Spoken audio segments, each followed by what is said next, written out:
ইলাহা ইল্লাল্লাহ লা ইলাহা ইল্লাল্লাহ লা ইলাহা ইল্লাল্লাহ লা ইলাহা ইল্লাল্লাহ মুহাম্মাদুর রাসূলুল্লাহ সাল্লাল্লাহু মাইক্রোফোন আমরা কোন জায়গায় ছিলাম মনে আছে? মনে আছে তো? বাদশা তখন ওই মন্ত্রীকেও ডেকে আনলো। সেই মন্ত্রীকে আমি কইলে সবাই মানুষকে বিয়ে করে দেন একটু বিশৃঙ্খলা হয়ে যাচ্ছে করার দিয়ে দুই টুকরা করে আমাদের আল্লাহু আকবার। বাদশা এবার সেই বালককে বলল, দেখো তুমি তো তরুণ যুবক মানুষ, আমি নিব এটা এদের মতো একটু বসলে আপনারা ভিডিওটা ভালো হয়। এখনো সময় আছে, তুমি এক আল্লাহর উপর ঈমান ছাড়ো আর আমাকেই তুমি খোদা হিসেবে মানো, যেভাবে সবাই আমাকে বাধ্য করে ঈমান ছাড়ো।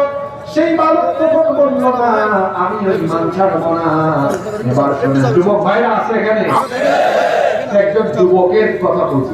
এক যুবক, আসলে এত মানুষ লাগে না, যুগ জামানা পাল্টে দিতে চাহিদা অনেকজন, একজনই আনতে পারে জাতির জাগরণ। একটা ছেলে কামটা করছে কি, একটা ছেলে দেখেন কি কাজ করেছে, তার সাহস দেখেন। এই যুবককে বাদশা বলল, তোমাকেও মেরে ফেলবো, তোমাকেও মেরে ফেলবো যদি তুমি ঈমান না ছাড়ো। সেই যুবক ভয় পায় নাই, অত্যাচারী শাসকের সামনে বুক ফুলিয়ে সত্য কথা বলতে পারাও একটা জিহাদ। সেই বালক তখন বলল, আমাকে মেরে ফেললো, আমি ঈমান ছাড়বো না। এবার সেই বাদশা তার সৈন্যদেরকে বলল, তাকে নিয়ে পাহাড়ে চলে যাও, একে এত সহজে মারবো না। পাহাড়ে নিয়ে যাও, পাহাড়ের উঁচুতে নিয়ে তাকে লাস্ট বারের মতো জিজ্ঞেস করবা সে কি ঈমান ছাড়বে কিনা। হয়তো বালক মানুষ পাহাড়ের উঁচুতে উঠলে পড়ে পাহাড়ের উঁচু থেকে নিচের অংশ জমিন দেখলে ভয় পাবে, হয়তো ঈমান ছাড়তে পারে। কিন্তু ব্যাকল বাদশা এটা তো জানে না, ঈমান যারা আনে তারা এক আল্লাহ ছাড়া কাউকে আর ভয় করে না। সে বলল, যাও ওই পাহাড়ে নিয়ে যাও, সেখান থেকে ফেলে দিও, যদি ঈমান আনে ফিরিয়ে আনবা, না আনলে পরে ফেলে দিবা। যখন এবার বাদশার সৈন্যরা সেই বালককে নিয়ে উঁচু পাহাড়ে উঠলো, এই বালক তখন বলল, হে আল্লাহ, আমি যদি এভাবে শহীদ হয়ে যাই আমার মরতে কোনো অসুবিধা নাই, কিন্তু অসংখ্য মানুষ এখনো পথহারা আছে, এদেরকে হেদায়েতের রাস্তা দেখার আগ পর্যন্ত তুমি আমাকে শহীদ করো না, বরং আল্লাহ এদের থেকে তুমি আমাকে উদ্ধার করো। আল্লাহ তাআলা এই বালকের দোয়া কবুল করেছেন। আসলে যুবকদের ইবাদত করতে গিয়ার দোয়া পাওয়ার বুড়া মানুষের ইবাদতের চাইতে যুবকের ইবাদতের পাওয়ার কম না বেশি? একজন বুড়া মানুষের 100 বার আল্লাহ আল্লাহ বলা আর যুবকের একবার আল্লাহ আল্লাহ বলার সম্মান মর্যাদা তার থেকে বহুগুণ বেশি। আল্লাহু আকবার, আল্লাহু আকবার। বুড়া মানুষ এমনি আল্লাহ আল্লাহ করে, আর কোমরে ব্যথা, বসার সময় বলে আল্লাহ, হাঁটুতে ব্যথা, রুকুতে গেলে বা একটু বসলে আল্লাহ, মেরুদণ্ডে ব্যথা, দাঁড়াতে যাবে আল্লাহ।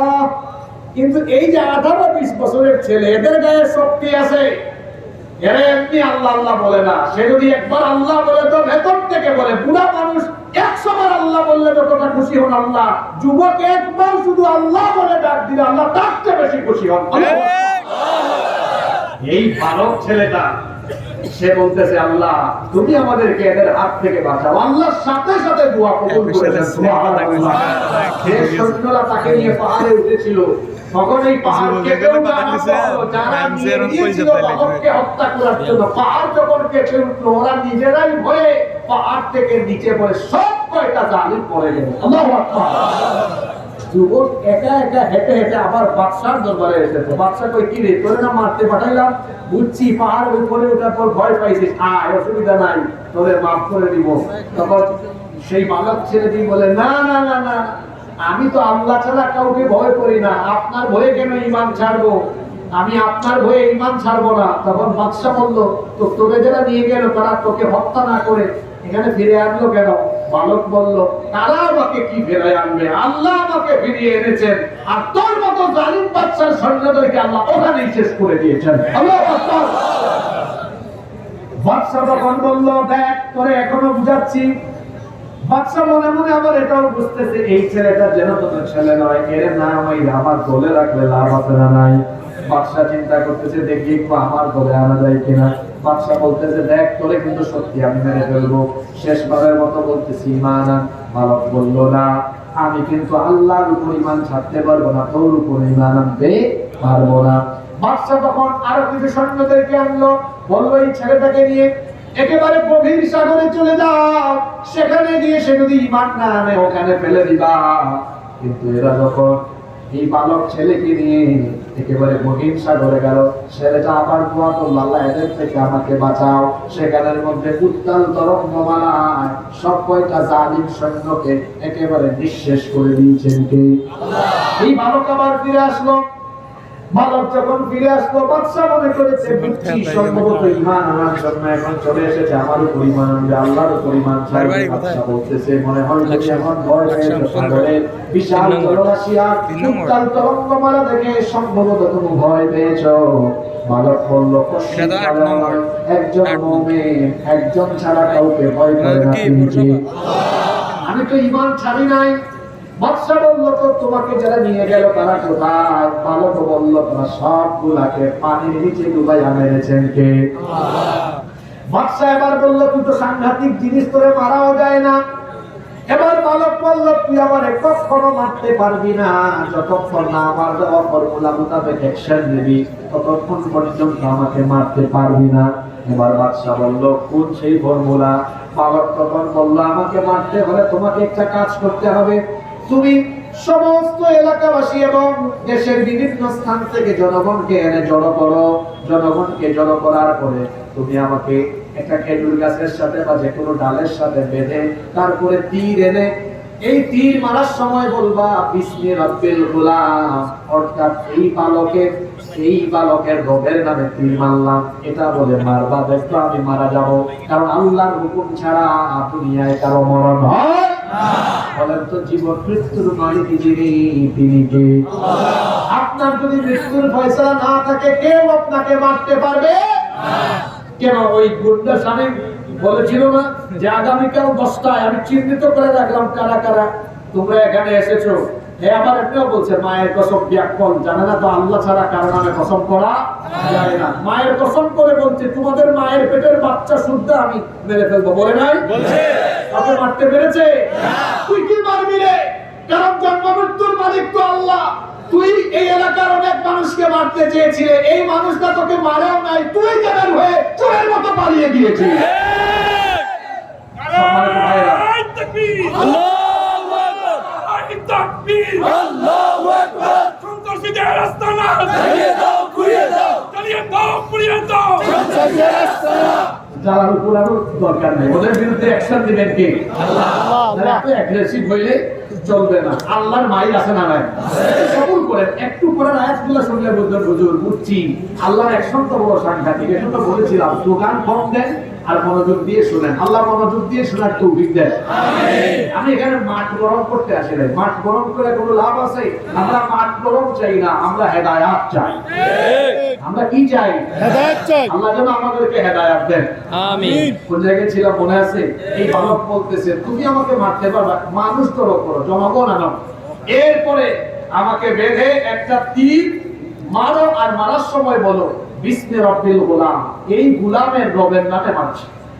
বাদশা মনে মনে ভাবতেছে ভালোই হয়েছে, সে তো আমারে ভালো বুদ্ধি দিয়েছে, যদি জনগণের সামনে তাকে হত্যা করি তাহলে একটা হত্যাকাণ্ড দেখে বাকিরা ভয় পাবে। খুনির দল তো তাদের মাথায় এটাই থাকে, মানুষকে ভয় দেখায় তারা সব সময় তারা তাদের স্বৈরাচারী শাসক ব্যবস্থাকে ধরে রাখতে চায়। তারা ভাবে যদি আমরা বিভিন্ন এলাকায় ব্লক রেড দেই, মানুষকে ঘর বাড়ি থেকে ধরে ধরে নিয়ে যাই, মানুষ ভয় পাবে, আর এই ভয়ের চোটে আমাদের বিরুদ্ধে কথা বলবে না।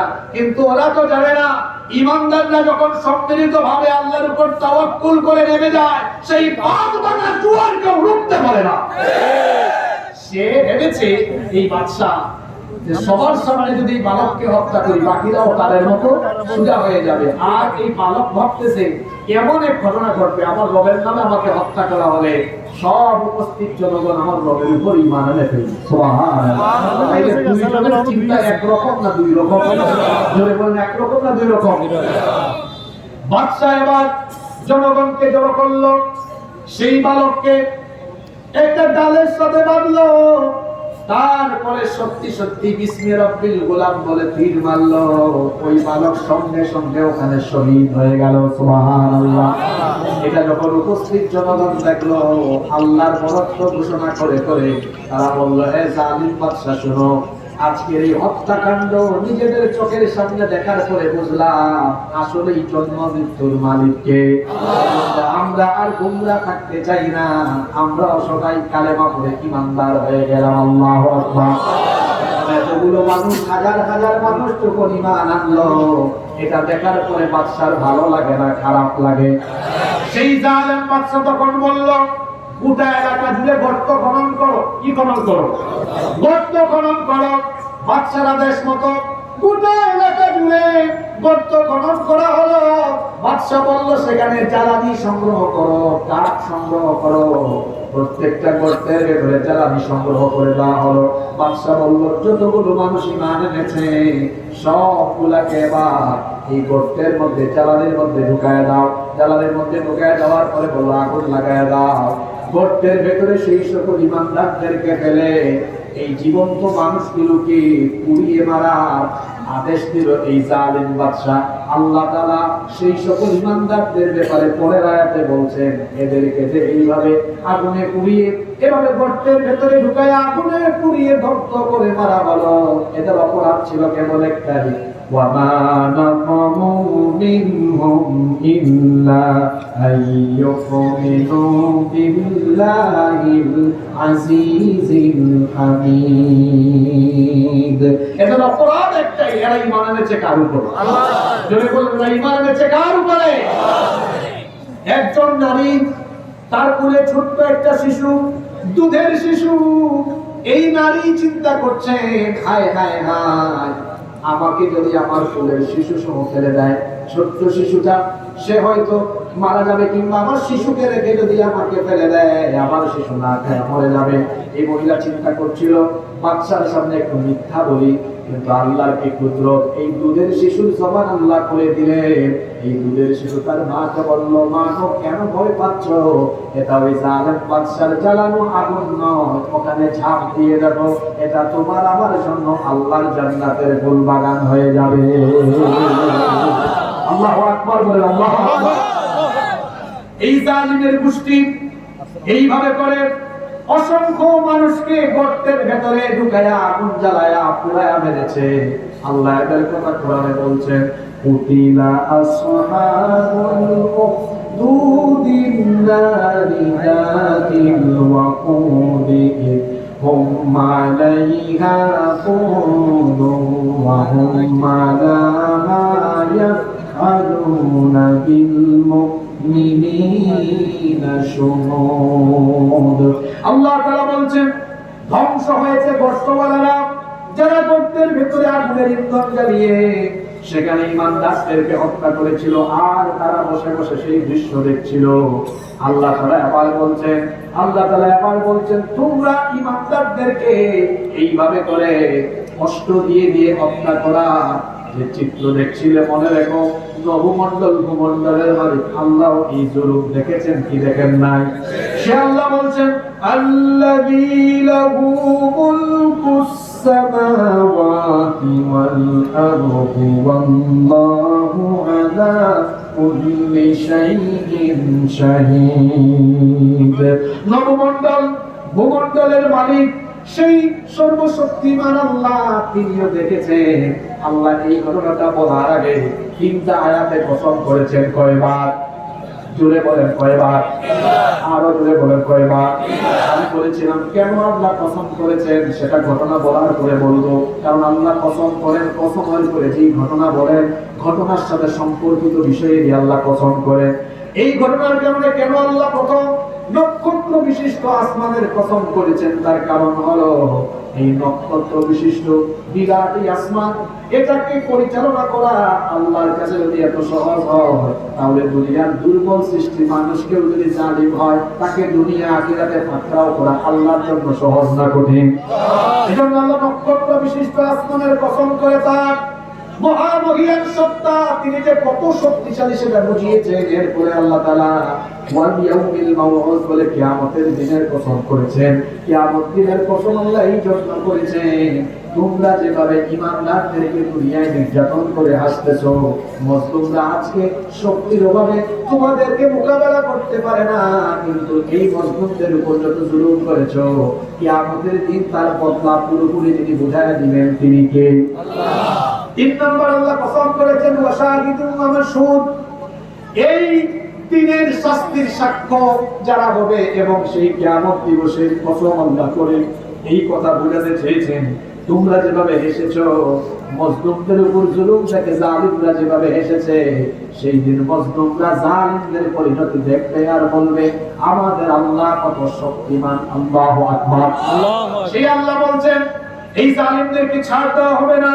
ইন্নাল্লাযীনা ফাতানুল মুমিনিনা ওয়াল মুমিনাতি থুম্মা লাম ইয়াতুবু ফালাহুম আযাবু জাহান্নাম ওয়া লাহুম আযাবুল হারিক।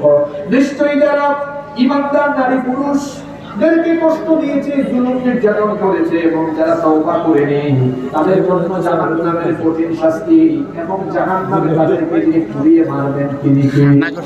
সে আল্লাহ বলছেন ইন্নাল্লাযীনা আমানু ওয়া আমিলুস সালিহাতি লাহুম জান্নাতুন তাজরি মিন তাহতিহাল আনহার যালিকাল ফাওজুল কাবীর। আর যারা ঈমানদার, নিশ্চয়ই যে সকল ঈমানদারেরা ঈমানের উপর থাকার কারণে এত কষ্ট করছে, সেই ঈমানদারদেরকে আল্লাহ বলছেন নিশ্চয়ই যারা ঈমান আনে সৎ কাজ করেছে তাদের জন্য তাদের রবের তরফ থেকে রয়েছে এমন জান্নাত যার তলদেশ দিয়ে ঝর্ণা দ্বারা বহমান আছে।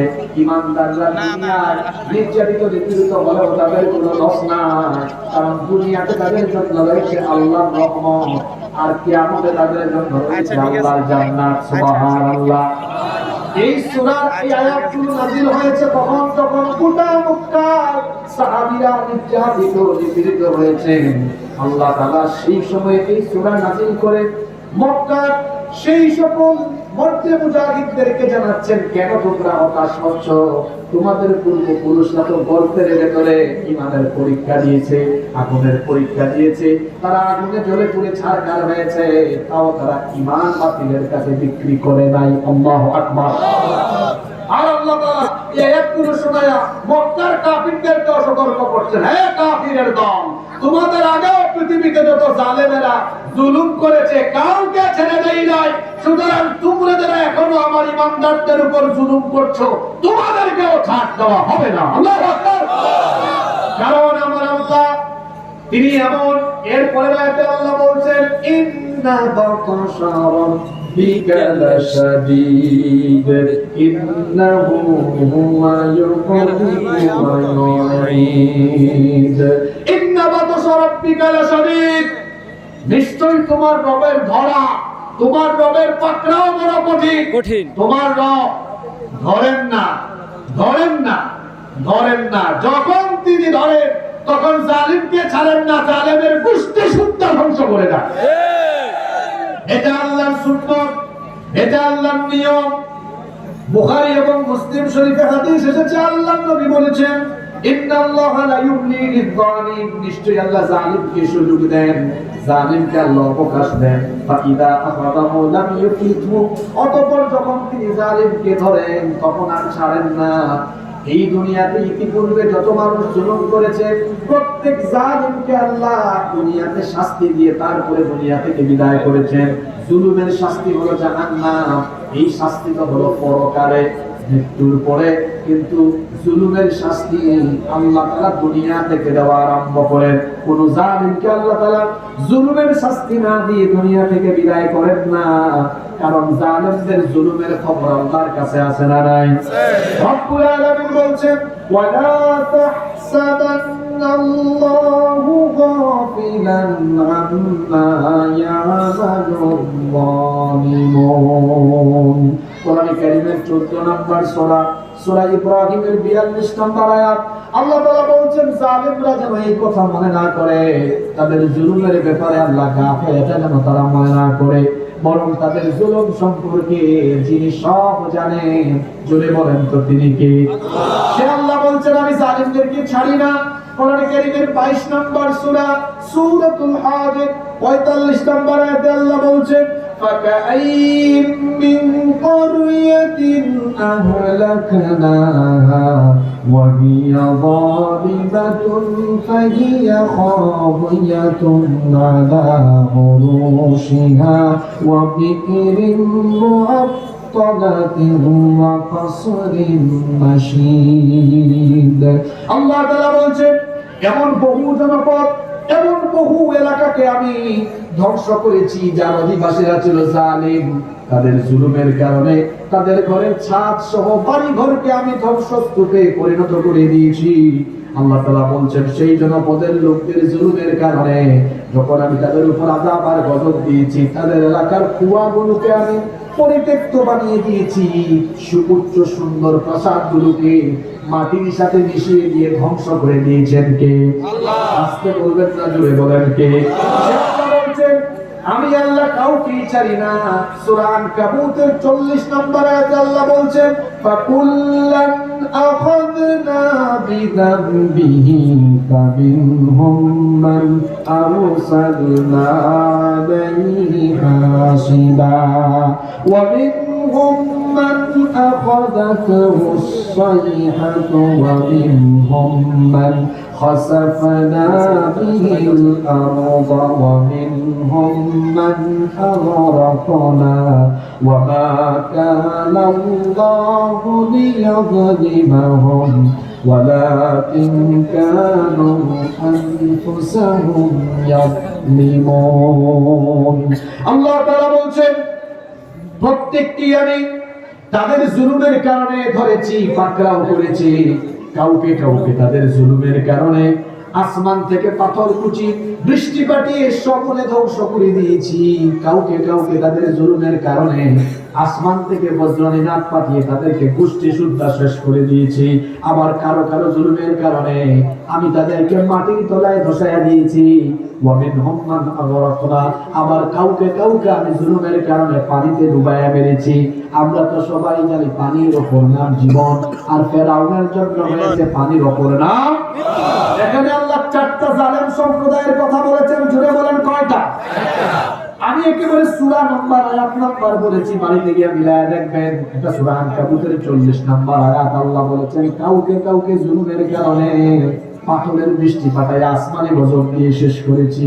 2 আল্লাহ বলছেন কাউকে কাউকে আকাশ থেকে বজ্রনিনাদের মাধ্যমে শেষ করেছি। 3 কাউকে কাউকে জমিন উল্টায় শেষ করে দিয়েছি। 4 কাউকে কাউকে আমি পানিতে ডুবাইয়া মেরেছি। এরপরে আল্লাহ বলছেন এই যে আমি সমূলে এদেরকে ধ্বংস করলাম, আমি আল্লাহর জন্য জালিম নয়, বরং তাদের জুলুমের কারণে তাদেরকে শাস্তি দিয়েছেন কে? আস্তে বলবেন না, জোরে বলেন কে?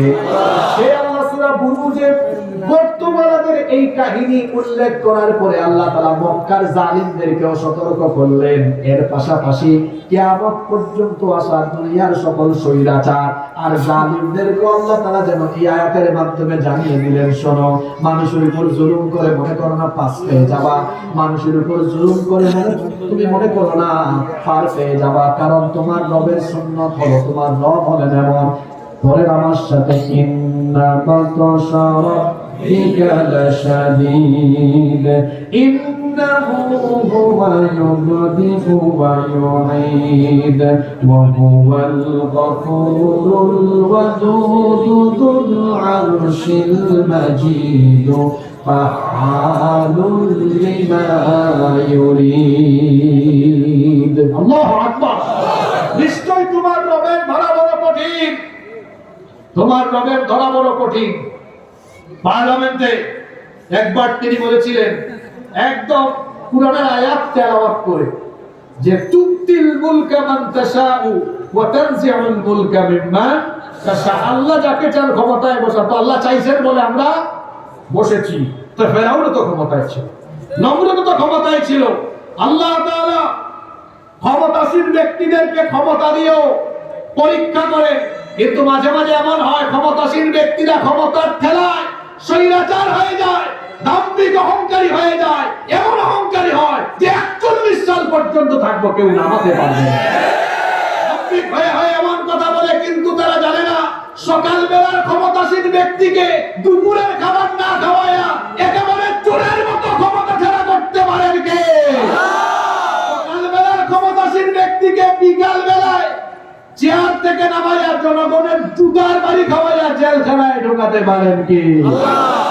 ক্ষমতার ঠেলায় যা মন চায় তাই মানুষ করে। আল্লাহ বলছেন তোমার রবকে চিনো, তোমার রব তিনি এমন। ইন্নাবাতুশা রাব্বিকা লাশাদীদ, নিশ্চয়ই তোমার রবের ধরা বড় কঠিন। ইন্নাবাতুশা রাব্বিকা লাশাদীদ, তোমার রবের ধরা বড় কঠিন। তিনি যখন ধরেন কাউকে ছাড় দেন না। ইন্নাহু হুয়া ইউবদি ওয়া ইউঈদ, নিশ্চয়ই প্রথমবার তিনি সৃষ্টি করেছেন, পরের বারও সৃষ্টি করবেন কি? আল্লাহ। ওয়া হুয়াল গফুরুল ওয়াদুদ, তিনি যেমন ক্ষমাশীল তেমন আবার প্রেমময়। তোমরা তার জমিনে বসবাস করে কিভাবে অহংকার করো? সেই আল্লাহ তাআলা কি চিনো না? তার শক্তিমত্তা শোনো। যুল আরশিল মাজিদ, তিনি সম্মানিত আরশের অধিপতি। সুবহানাল্লাহ। আপনাদের মনোযোগ আছে? এমন কিছু কথা বলবো, ধ্যান ধরে শুনবেন। আল্লাহ কোথায়? আর রহমানু আলাল আরশিস তাওয়া, আল্লাহ আরশে আজিমেরও উপরে। এখন প্রশ্ন হতে পারে, তাহলে আরশে আজিম কোথায়? আরশে আজিম কোথায়? আমরা কোথায় আর আল্লাহ কোথায়? ভালো করে বুঝেন, আল্লাহ শক্তি বুঝবেন। এই যে সামান্য মেম্বার, চেয়ারম্যান, এমপি, মন্ত্রী হইয়া এত ক্ষমতা দেখান, ওনাকে ক্ষমতায় না দিয়াও খুব পাওয়ারি মুখে আছে। আগে ভাগে সতর্ক হয়ে যান। আমি সব দলের লোকদেরকে বলছি, এখনকার জেনজি বড় মারাত্মক। উল্টা পাল্টা দেশের বিরুদ্ধে কোন কাজ করতে যাবেন, চুরি বাটপারি ধান্দা করতে যাবেন, জেনজি একদম শুধু বলে দিবে।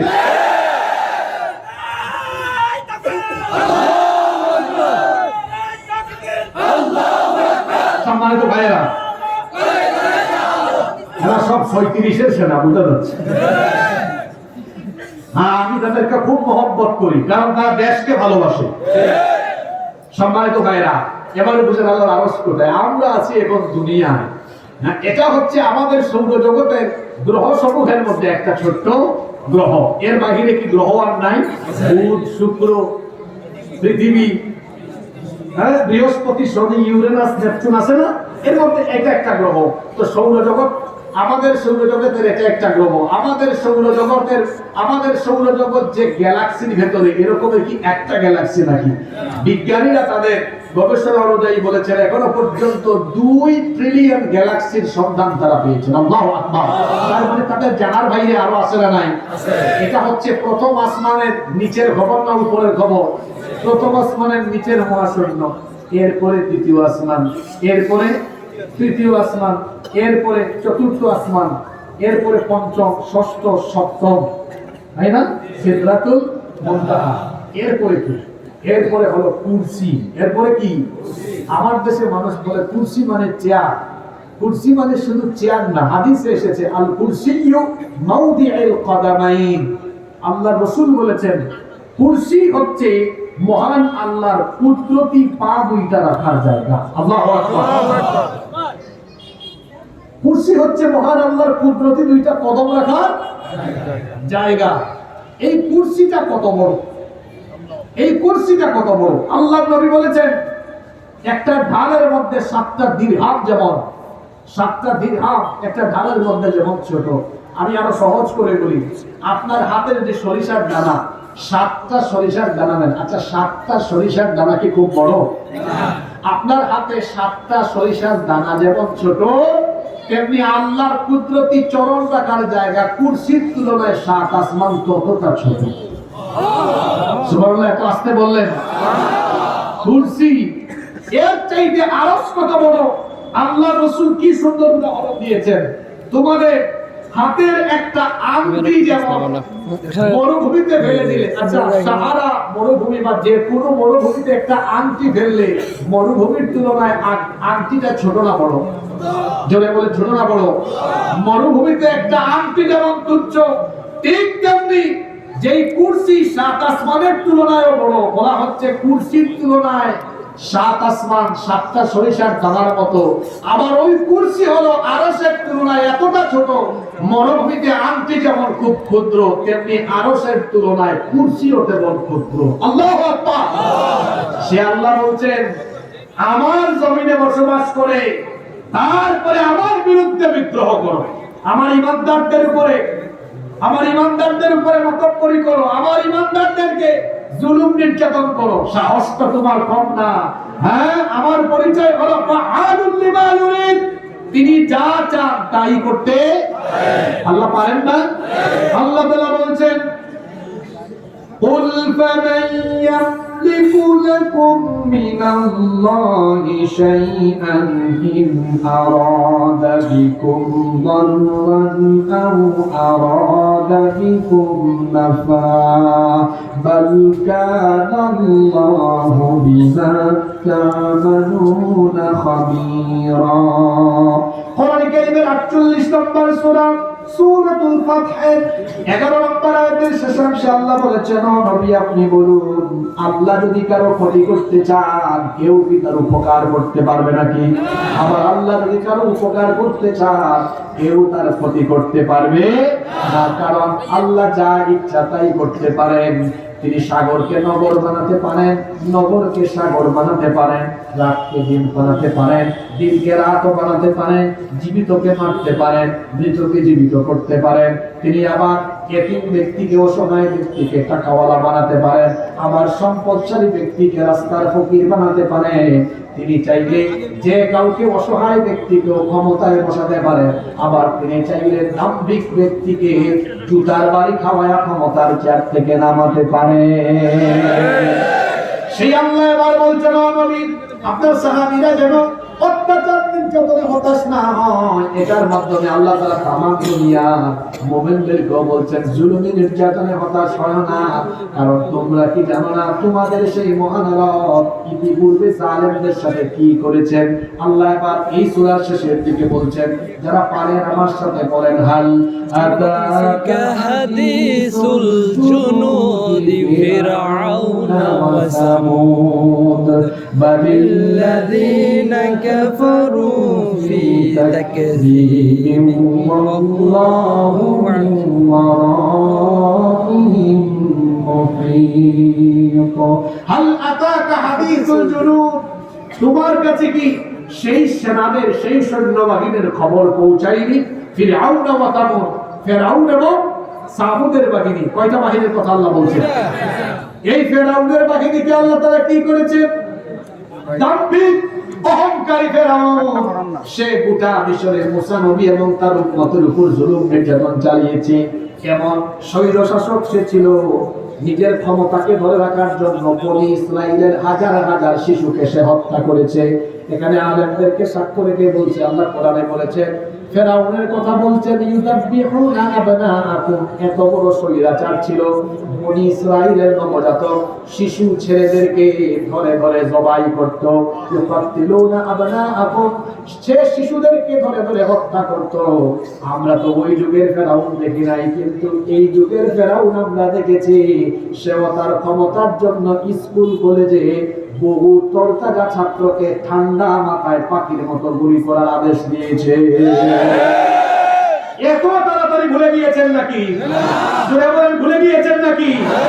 এখন কেউ কেউ বের হয়েছে, এই ছাত্ররা আওয়াজ তুলেছে, এদেরকে এই দেশে রাজনীতি করা সুযোগও দেওয়া হবে না। কিছু সুশীল নামের চুচিল বের হয়েছে, তাই আমরা নিষিদ্ধ করার কে 15 বছর পুতা খাইয়া এখনো তোমরা ঠিক হও না।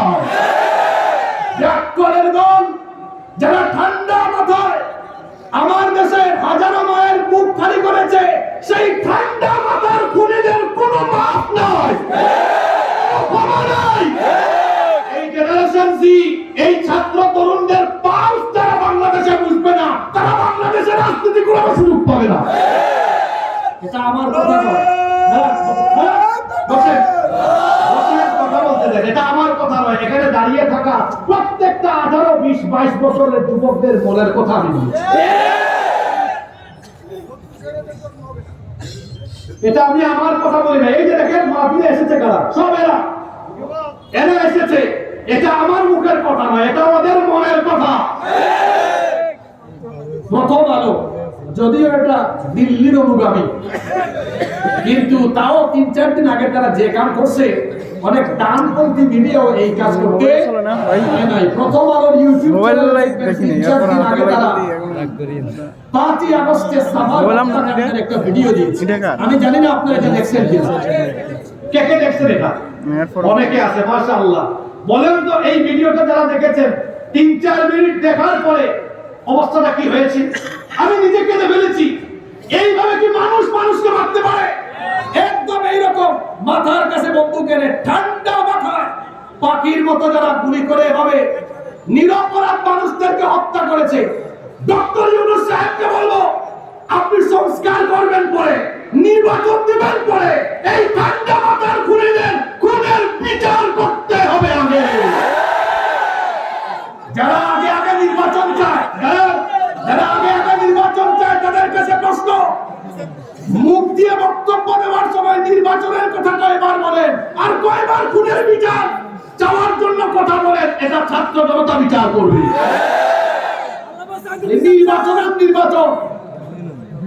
নির্বাচনও হোক আমরা চাই, কিন্তু তার আগে ঠান্ডা মাথার খুনিদের বিচার দরকার আছে না? দরকার আছে না? নাই। হাজার হাজার মায়ের বুক খালি হয়েছে। আবু সাইদ, শহীদ আবু সাইদ, শহীদ মুক্ত সহ হাজার হাজার ছেলেরা জীবন দিয়ে এই দেশের নতুন স্বাধীনতা এনেছে। যারা ঠান্ডা মাথায় এতগুলো ছেলেকে খুন করেছে, গতকাল বক্তব্য দেওয়ার সময় অনুশোচনা দেখেছেন? কথা বললেন না কেন? অনুশোচনা ছিল? এত এত মানুষ হত্যা করার পরে অনুশোচনা নাই? এই হত্যাকাণ্ড শুধু কয়েক মাস হয় নাই, অনেক আগে থেকে শুরু হয়েছে। এরা এমন ঠান্ডা মাথার খুনি, দিল্লিকে খুশি করার জন্য, ভারতকে খুশি করার জন্য কুরআনের বাগানের রূপকার, কুরআনের কিংবদন্তি খাদেম আল্লামা সাঈদীকে তারা চিকিৎসার নামে হত্যা করেছে।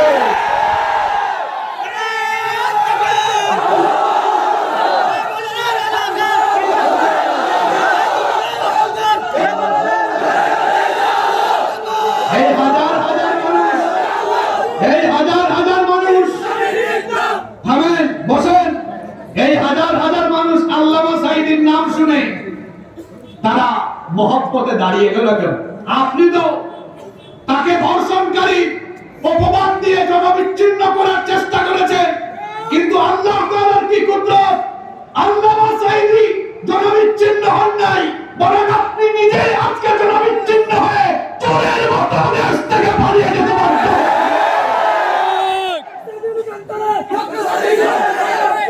বসেন বসেন, আমাকে কথা বলতে দেন, বসেন। বারবার কয় সম্মানিত ভাইরা, এত এত মায়ের বুক যারা খালি করেছে এই দেশে, অবশ্যই তাদের খুনের বিচার করতে হবে। এবং আল্লামা সাঈদী কি হার্ট অ্যাটাকে ইন্তেকাল করেছেন নাকি ক্লিনিক্যালি তারা তাকে হত্যা করেছে? ইউনূস সাহেবকে বলবো, আপনি বিচার বিভাগীয় তদন্ত কমিটি গঠন করে সেটা জাতির সামনে পরিষ্কার করতে হবে। সম্মানিত ভাইরা, আল্লাহ তাআলার সুন্নাত হচ্ছে তিনি কোন জালেমকে ছেড়ে ফেরাউনকে তো আল্লাহ ছাড়েন নাই, ওটাও ছিল কিলা, ঠান্ডা মাথা কিলা। আমি কি ভুল বললাম না? কোরআনে বলেছে এটা জবাই করে ফেলেছে, জবাই করে ফেলেছে। এজন্য যুগে যুগে স্বৈরাচারদের মিল আছে। পত্র পত্রিকায় দেখেছি এরাও জবাই করার অভ্যাস এদের মধ্যেও ছিল। সম্মানিত ভাইরা, আল্লাহ বলছেন হাল আতাকা হাদিসুল জুনুদ, তোমার কাছে কি সেই সেনাবাহিনীর খবর পৌঁছে নাই? ও আমার হাবিব, আপনার সাহাবীরা হতাশ যেন না হয়। তারা কি জানে না ফিরআউন ওয়া সামুদ, ফেরাউন আর সামুদ জাতিকে কি করেছি আমি? মুসা নবীর উম্মত তো দুর্বল ছিল, লাঠি সুটা অস্ত্র কিছুই ছিল না। তারা যখন মিশর থেকে চলে যাচ্ছিল, সামনে লোহিত সাগর পড়েছে, সামনে গেলেও তারা মরবে, পিছনে ফেরাউনের বাহিনী চলে এসেছে। এই কঠিন বিপদের সময় আমি এই দুর্বল ইমানদারদেরকে আমার কুদরত দিয়ে হেফাজত করে এই ফেরাউনের বাহিনীকে আমি পানিতে ডুবাইয়া মেরেছি। আল্লাহু আকবার। ওয়াসামুদ, সামুদ জাতিকে আল্লাহ শেষ করেছেন, ভূমিকম্পের মাধ্যমে এই জাতিকে আল্লাহ শেষ করেছেন। সেই আল্লাহর পাওয়ার কি নাই? বলেন নাই? কেমন পাওয়ার আপনারা নিজের চোখেই দেখেছেন। আজকে অনেকেই মাস্টার মাইন্ড হয়ে যান, অনেকে মাস্টার মাইন্ড হয়ে যায় নাই? হ্যাঁ, এই আন্দোলনের কোনো মাস্টার মাইন্ড নাই, এই ভিডিও এসেছে আল্লাহর তরফ থেকে। আর এই জেনজি, এই ছেলেগুলোর বুকের মধ্যে অসীম সাহস দিয়েছেন আমার আল্লাহ। কি সাহস চিন্তা করেছেন? পুলিশ সামনে দাঁড়িয়েছে, পুলিশ কয় কি অবস্থা দেখেন, একটারে মারি আর চারটা দাঁড়াবেই তো। এরা এই কারণে দাঁড়ায় কারণ তাদের ভেতরে দেশপ্রেম আছে আর আল্লাহর দেওয়া অসীম সাহস আছে। যারা আল্লাহকে ভয় করে, দুনিয়ার কোনো কুলিয়ার বুলেট তোমাকে তারা ভয় করে না। সে আল্লাহ বলেছেন, হাবিব আপনার সাহাবীদের উপর নিপীড়ন হয়, তারা কি ভয় পাচ্ছে নাকি? তারা কি জানে না ফেরাউন আর সামুদ জাতিকে আমি কেমনে ধ্বংস করেছি? সেই আমি আল্লাহ বলছি, এই জালিমদেরকে আমি ছেড়ে দিব না। আল্লাহ কি আবু জেহেল, আবু লাহাব, উতবা, সাইবা কাউকে ছাড় দিয়েছে? আল্লাহ এই আয়াতের মাধ্যমে জানিয়ে দিচ্ছেন, শুনে রাখুন, লাখ-লাখ হাজার হাজার মানুষ আল্লাহ এই সূরার শেষের আয়াত দিয়ে জানিয়ে রেখেছেন, কিয়ামত পর্যন্ত পৃথিবীতে যত জালিমের পয়দা হবে সব জালিমদেরকে আল্লাহ এভাবেই শাস্তি দিবেন। সুতরাং নতুন করে কেউ জালেম হওয়ার দুঃস্বপ্ন দেখবেন না, নতুন করে জালেম হওয়ার দুঃস্বপ্ন দেখবেন না। কারণ আমার দেশের জেনজি এরা সাহস নিয়ে মাথা উঁচু করে বাঁচতে শিখেছে। ভবিষ্যতের এই বাংলাদেশে কেউ যদি জুলুমের ভূমিকা এসে তাদের জুলুমের হাতকে বর্ধিত করতে চায়, এই দেশের মানুষ সেই জুলুমের হাতকে ভেঙে চুরে টুকরা টুকরা করে দিবে। পাশাপাশি আমরা পাশের দেশকে বলবো, নিজের চরকায় তেল দেন। বিবিসি বলেছে আপনার দেশে 60 কোটি মানুষ তারা স্বাস্থ্যসম্মত পায়খানা ব্যবহার করতে পারে। আপনার দেশের মানুষকে টয়লেট দেন, আমার দেশের মানুষের টয়লেটও আছে, আরামেও আছে। আমার দেশে গৃহযুদ্ধ লাগানোর প্রচেষ্টা করবেন না। আপনার দেশের মিডিয়া উস্কানি দেয়, ওইটা ময়ূর ঘুরন্তন ব্যাং যেমন লাফায় ও তেমন লাফায়। থাকবে না, থাকবে না, বাংলাদেশটা থাকবে না, তোর বাপের দেশটা কিনা থাকবে না। আমার দেশের মানচিত্রের দিকে কেউ যদি কালো হাত বাড়ায়, এদেশের 20 কোটি জনগণ এই কালো হাতকে ভেঙে গুঁড়িয়ে দিবে। এই দেশের মানচিত্র 1 ইঞ্চি জমি দখল করতে হলে এই 20 কোটি জনগণের রক্তের উপর দিয়ে আসা লাগবে। এত সহজ নয়। ইন্ডিয়ান লেসপেন্সারদেরকে বলছি, ইন্ডিয়ান লেসপেন্সারদেরকে বলছি, ভারতীয় আধিপত্যবাদ, ভারতীয় দখলদারিত্ব দেশে আর প্রতিষ্ঠা করতে দেওয়া হবে না। বাংলাদেশ চলবে তেমন, বাংলাদেশের যুবক তরুণ ছাত্র জনতা চাইবে যেমন। আল্লাহ বলছেন, নবী ফেরাউন আর সামুদের বাহিনীকে কি করেছি আপনি জানেন না? ফেরাউন আর সামুদের সেই জালেম বাহিনীকে আমি যে অবস্থা করেছি, কিয়ামত পর্যন্ত এইভাবে জালেমদেরকে কঠিন শাস্তি দিবেন কে? আল্লাহ। এরপরে আল্লাহ বলছেন, বালিল্লাযীনা কাফারু ফি তাকযীব, কাফেররা মিথ্যাচারে ব্যস্ত আছে, মিথ্যারোপ করে, ওয়াল্লাহু মিন ওয়ারাইহিম মুহীত। আর তাদেরকে যিনি পরিবেশন করে আছেন, গলার আওয়াজ বড় করে বলেন তিনি কি? আল্লাহ। আল্লাহ তাআলা এখানে মুমিনদেরকে সান্ত্বনা দিয়ে কাফিরদেরকে সতর্ক করে জালিমদের কি পরিণতি হয় সবকিছু বর্ণনা করার পরে বলছেন, এই যে কাহিনীগুলো এতক্ষণ শুনলাম, এগুলো কোনো হুজুরের বানানো নয়, এগুলো হাসিবুর রহমানের কথাও নয়, বরং এটা হলো বাল হুয়া কুরআনুন মাজিদ। হাসিবুর রহমান 2 ঘন্টা তোমাদেরকে যা বলেছে এটা তার কথা নয়, বাল হুয়া কুরআনুন মাজিদ, এটা কুরআন মাজিদের কথা। কুরআন মাজিদের কথা কার কথা? আর শোনো, এই কুরআন মাজিদের কথাগুলো তোমরা যদি মানুষকে বলতে বাধাও দাও, কোরআন বিরোধীরা কোরআন প্রচার করতে নিষেধ দেয়, তারা কোরআন ওয়ালাদেরকে জেলে ঢুকায়, নির্যাতন করে নিপীড়ন করে ভাবছে এই শেষ করে দিব। আল্লাহ বলছেন কোরআন দল পারবি না, কারণ এই কোরআনকে সংরক্ষিত করে রাখা হয়েছে ফি লাওহিন মাহফুজ। একটা কথা বলে যাই, বলে রাখবেন, কোরআনে কারীমের সফট কপি নাজিল হয়েছে, হার্ড কপি নাজিল হয়। কথা বুঝেন না? এর আগে তাওরাত, জাবুর, ইনজিল, আল্লাহ তাআলা তাওরাত, জাবুর, ইনজিল এই তিনটা কিতাব লিখিত আকারে সেই নবীদেরকে দিয়েছেন। কোরআন কিন্তু লিখিত আকারে দেওয়া হয়নি, বরং কোরআন এসেছে বেশ কয়েকটি প্রক্রিয়া, 7টি তরিকায় ওহী নাজিল হয়েছে। আল্লাহ তাআলা কোরআনে কারীমের লফজ, শব্দ, অক্ষরগুলো পাঠিয়েছেন, কিন্তু লিখিত আকারে দেওয়া হয়নি। এটা সফট কপি দেওয়া হয়েছে, হার্ড কপি আছে কার কাছে?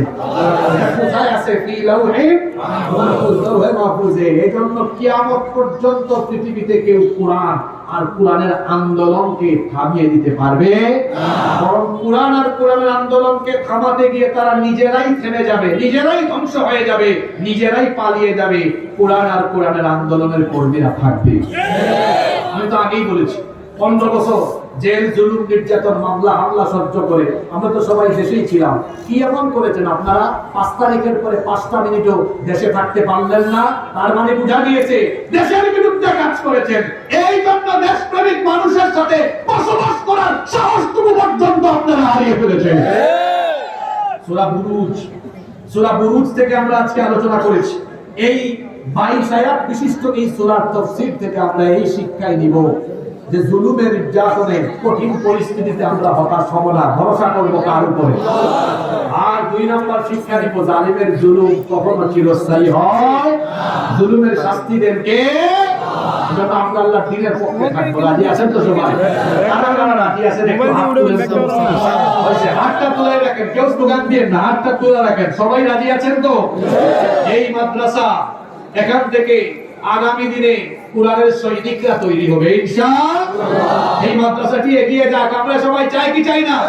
সবাই চাই কি চাই না?